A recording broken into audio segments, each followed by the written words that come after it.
বল বল অবাকি, কেন কেন তুই আমার মায়ের সাথে এমনটা করেছিস? রূপা দিদি, আমি অনেকটা সময় ধরে দেখে যাচ্ছি তুমি আমার উপর দোষারোপ করে যাচ্ছ, কিন্তু কেন বলো তো? তোমার মায়ের সাথে তো আমার বেশ কিছুদিন হলো দেখা হয়নি।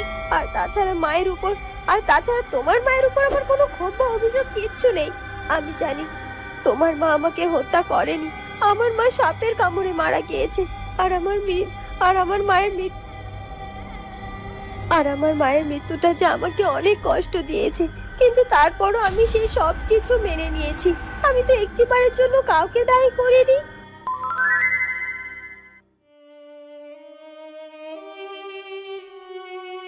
অভাগী আর একটু দেরি না করে তার ভালো মায়ের কাছে যায়, আর সে গিয়ে দেখতে পায় যে তার মা অনেক বেশি অসুস্থ হয়ে বিছানায় পড়ে আছে।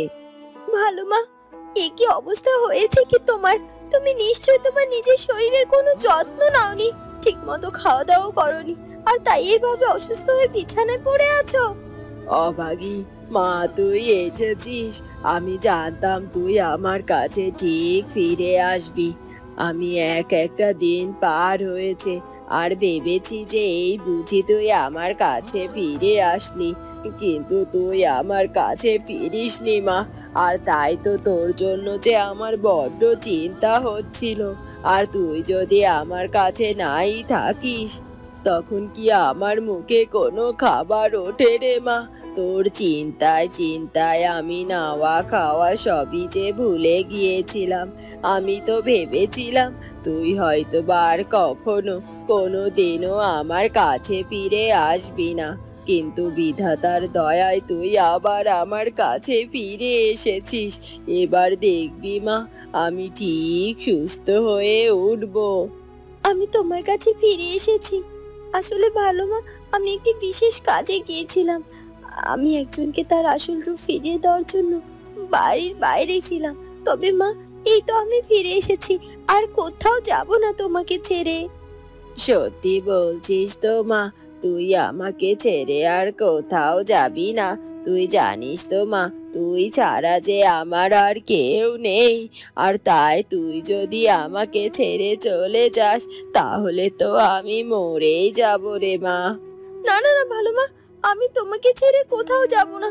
আমি কথা দিচ্ছি তোমার কাছেই সব সময় থাকবো।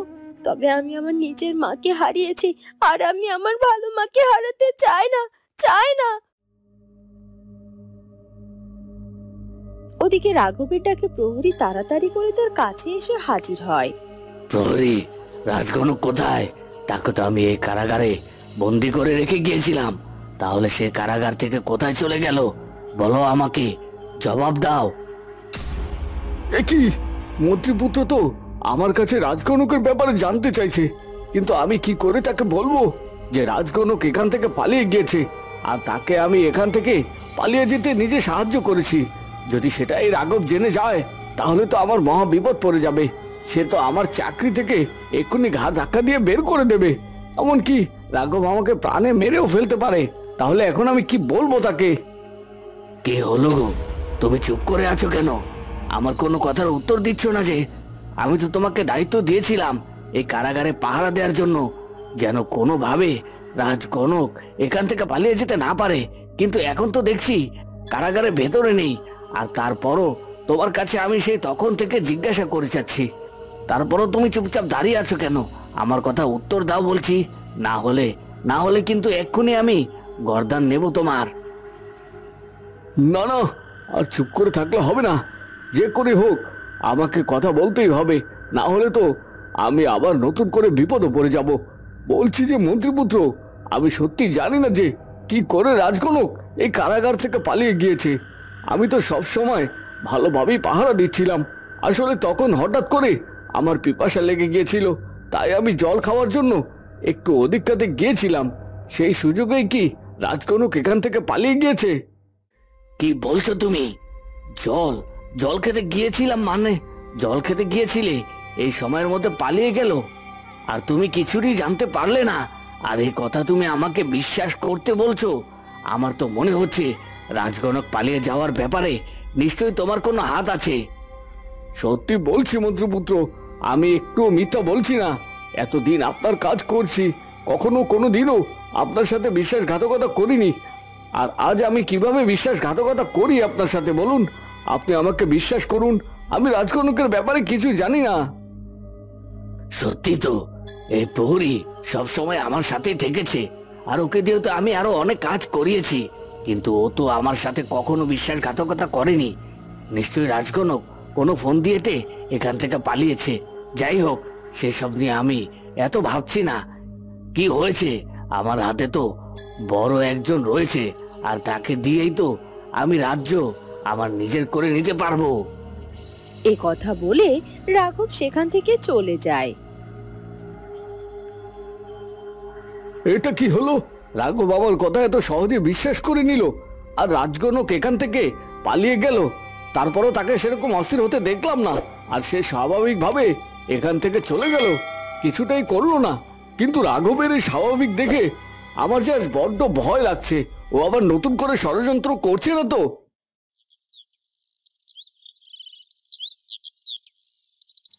এরপর কেটে যায় আরো দুদিনের মধ্যেই অভাগীর ভালো মাও সুস্থ হয়ে যায়। কিন্তু অভাগীর মনের মধ্যে কিছু একটা চিন্তা সব সময় তাকে তাড়া করতে থাকে। আর অভাগী খুব ভালো করে লক্ষ্য করতে থাকে যে সেই তোতা পাখিটা সব সময় তাদের বাড়িতেই থাকে, এমনকি কোথাও যায় না। আর সেই তোতা পাখিটিকে দেখে অভাগীর বড্ড মায়া হতে থাকে। আমি যবে থেকে বাড়িতে ফিরে এসেছি তবে থেকেই দেখছি এই পাখিটা সব সময় আমার সাথে সাথে সারাক্ষণ সাথে থাকে, আর সারাটা সময় আমার দিকে তাকিয়ে থাকে। আর ওর চোখ দুটো দেখলে যে আমার বড্ড মায়া হয়, মনে হয় এ যেন আমার খুব কাছের কেউ। মনে হয় যেন আমি আমার মায়ের চোখের দিকে তাকিয়ে আছি। কিন্তু এমনটা কেন মনে হয়? এর কারণ কি? আর এই তোতা পাখিটির মধ্যে এমন কি আছে যার কারণে ওর প্রতি আমার এত মায়া লাগে? আর ওই তোতা পাখিটি কেন তার জঙ্গল ছেড়ে এসে আমার আমার বাড়িতে থাকে? আর ওকে দেখলেই মনে হয় ওকে আমি সবসময় আগলে রাখি, আমার কাছেই রাখি। কিন্তু এর আগে তো কখনো আমি এই পাখিটিকে দেখিনি। তবে তবে আমার মনে আছে ওই নীল সরোবরের নীলপদ্মের খোঁজ করতে যখন আমি যাচ্ছিলাম তখনও এই তোতা পাখিকে দেখেছিলাম। আর ও আমার দিকে খেয়ালও রাখছিল বটে। কিন্তু এই তোতা পাখিটি কি আসলে একটা তোতা পাখি, নাকি এর মধ্যে অন্য কোনো কারণ, নাকি অন্য কিছু? না না, আমাকে এক্ষুনি তোতা পাখিটির সাথে কথা বলতে হবে আর জানতে হবে এই তোতা পাখিটি আসলে কে, আর কি বা ও চায় আমার কাছে, আর কেনই বা ওর প্রতি আমার এত মায়া। এ কথা বলে অভাগী তোতা পাখিটির কাছে এগিয়ে যায়। কি, আমার অভাগী তো মনে হচ্ছে আমার দিকে এগিয়ে আসছে। আর ওকে কদিন আমি ভালোভাবে লক্ষ্য করে দেখেছি যে আমার মতো না ও আমার দিকে তাকিয়ে থাকে আর আমাকে নিয়ে কিছু একটা ভাবে। তাহলে কি আমার অভাগী বুঝে গেল যে আমি ওর মা? বুঝবে নাই বা কেন? আমি তো সত্যি ওর জন্মদাত্রী মা, আর তাই আমার জন্য ওর মনের মধ্যে একটু না একটু অনুভূতি তো থাকবে। আর তাছাড়া আমি তো ওকে মুখ ফুটে বলতেও পারছি না যে ওই মোড়ল গিন্নি আর তন্ত্রপুরী মিলে তার শক্তির সাহায্যে আমাকে এভাবে তোতা পাখিতে পরিণত করে দিয়েছে। এই তো তোতা পাখি, আমি জানি না তুমি তুমি কোন জঙ্গল থেকে এখানে এসেছো। তবে তবে আমি এটা খুব ভালো করে বুঝতে পারছি তুমি নিশ্চয়ই আমাকে খুব ভালোবেসে ফেলেছো, আর তাই সবসময় আমার সাথেই থাকতে চাইছো, তাই না? কিন্তু তোমাকে দেখে আমার এত চেনা চেনা কেন লাগে বলো তো? আমি তো এর আগে কখনো তোমাকে দেখিনি। আর তাছাড়া কেন জানি না মনে হয় তুমি যতক্ষণ আমার কাছে থাকো মনে হয় আমার মা যেন আমার কাছে রয়েছে। আর তোমার ওই চোখ দুটো দেখলে শুধুমাত্র আমার মায়ের কথাই মনে পড়ে। কেন কেন বলো তো, কেন আমার সাথে এমনটা হয়? মারে, আমি যে তোর হতভাগিনী মা, আর সেটা যে আমি তোকে বলে বোঝাতে পারছি না। আর তাছাড়া মা যদি সন্তানের কাছে থাকে, সন্তান তো অবশ্যই বুঝতে পারে সেটা। কিন্তু তোকে আমি কি করে সব সত্যিটা জানাবো রে মা, কি করে? তখনই মোড়ল মশাই অভাগীদের বাড়িতে আসে। অভাগী, মা অভাগী, বাড়িতে আছিস মা? এ কি মোড়ল কাকা, আপনি আমাদের বাড়িতে? আপনি তো কখনো আমাদের বাড়িতে আসেন না তেমন। সেই ছোটবেলায় আসতেন, বড় হওয়ার পর আপনি তো আমাদের বাড়িতে আসা ভুলেই গেছেন। আর তাছাড়া আপনার চোখ মুখটা এমন শুকনো দেখাচ্ছে কেন? কি হয়েছে কি আপনার? আপনার শরীর ঠিক আছে তো? তাছাড়া মোড়ল কাকা, গিন্নিমা আর রূপা, ওদের কি খবর? ওরা ঠিক আছে তো? ওদিকে রাজকুমার তার রাজ পোশাক ছেড়ে সাধারণ এক প্রজার পোশাক পরে নেয়। এ কি রাজপুত্র, আপনি হঠাৎ করে এভাবে সাধারণ রূপ কেন ধারণ করলেন? আপনাকে দেখে তো মনে হচ্ছে না যে আপনি একজন রাজপুত্র। মনে হচ্ছে যেন আপনি রাজ্যের একজন প্রজা। কিন্তু হঠাৎ করে এমন বেশ ধারণ করার কারণ কি? আমি বিশেষ একটি কারণে এরকম রূপ ধারণ করেছি। রাজকুমারের পোশাকে রাজপ্রাসাদে যাওয়া আসা করতে পারবো না, তাহলে সবাই আমাকে চিনে যাবে। আপনি যতই আপনার বিশ্বস্ত দাসীকে রাখুন না কেন, সে কিন্তু এখন পর্যন্ত আমাদেরকে কোনো তথ্য দিতে পারেনি। আর তাই আমার মনে হয় আমার রাজপ্রাসাদে যাওয়াটা খুব জরুরি, আর তাই এ পোশাক পরিধান করেছি আমি। রাজপুত্র, আপনি ঠিকই করেছেন, আর আপনার পরিকল্পনাটাও আমার কাছে অনেক ভালো লেগেছে। কিন্তু আমি ভাবছি, এরপর যদি আপনাকে কেউ চিনে ফেলে তখন কি করবেন আপনি? তখন তো আমাদের সব পরিকল্পনাই নষ্ট হয়ে যাবে। না না রাজগণক, আপনি এত চিন্তা করবেন না। আমি যাই করি না কেন অনেক সাবধানতার সাথে সে কাজটা করব। আর তাছাড়া পোশাক পরার পেছনে আমার আরো একটি কারণ রয়েছে, আর সেটা হলো আমি যাকে ভালোবাসি তাকে আমার আপন করে পাওয়া। কি বলছেন কি রাজপুত্র? আপনি কাউকে ভালোবাসেন? কিন্তু সে কে? আর তাছাড়া আপনি রাজপুত্র, আপনি যাকে পছন্দ করেন তার জন্য আপনাকে এত কষ্ট কেন করতে হবে? আপনি বললেই তো তাকে আপনার সামনে হাজির করতে পারেন। আমি তার কাছ থেকে জোর করে ভালোবাসা চাই না, আমি তার মন জয় করতে চাই। আর আমার বিশ্বাস আমি তার মন জয় করতে পারবো।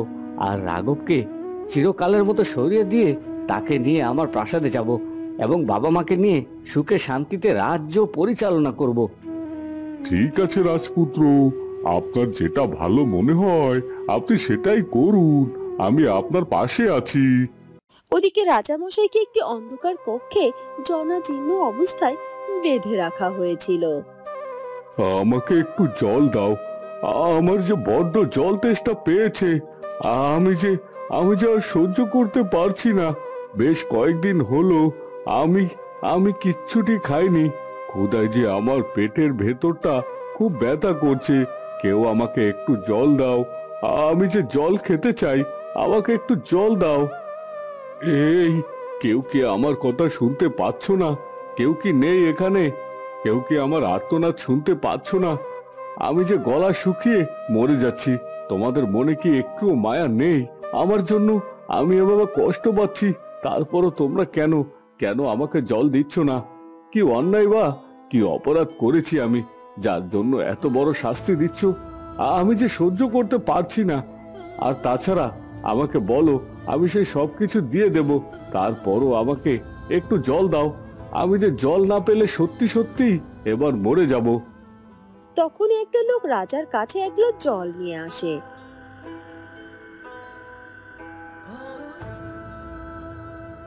এই নিন, আপনার জন্য জল নিয়ে এসেছি।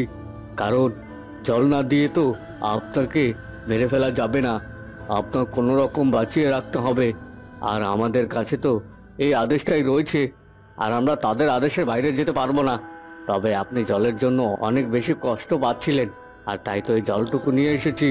এই জলটুকু খেয়ে নিন, এখন আমি যাচ্ছি এখান থেকে। এ কথা বলে লোকটি জলের গ্লাসটি সেখানে রেখে সেখান থেকে চলে যায়। কিন্তু রাজা মশাইয়ের হাত পা বেঁধে রাখার কারণে সে সেই জলটি খেতে পারে না। এ কি, এভাবে জল দিয়ে চলে গেলে কেন? এই জলটি কেউ আমাকে খাইয়ে দাও, আমার হাত পা তো বাঁধা রয়েছে। আমি তো চাইলেও ওই জলটি নিজের হাতে নিয়ে খেতে পারবো না। এভাবে জল দিয়ে যাওয়ার তো কোনো মানে নেই যে জল আমি খেতেই পারবো না। আমাকে সাহায্য করো, এখনই এসে জলটা আমাকে খাইয়ে দাও। হে বিধাতা, কি এমন অপরাধ করেছিলাম আমি, যার কারণে তুমি আমাকে এত বড় শাস্তি দিচ্ছ? আমি জানি না কে এখানে আমাকে বন্দি করে আটকে রেখেছে। যে আমাকে আটকে রাখুক না কেন, আমার সামনে এসে হাজির হও আর বলো কি চাই তোমার, আমি সব দিয়ে দিব তোমাকে। বন্ধুরা, রাজামশাইকে এভাবে কে আটক করে রেখেছে সেটা জানবো জিএন মেয়ের ভাগ্য গল্পের পরবর্তী পর্বে। আর আমাদের আজকের ভিডিওটি ভালো লাগলে অবশ্যই আমাদের চ্যানেলটিকে সাবস্ক্রাইব করে দিও। দেখা হবে পরবর্তী পর্বে। ধন্যবাদ।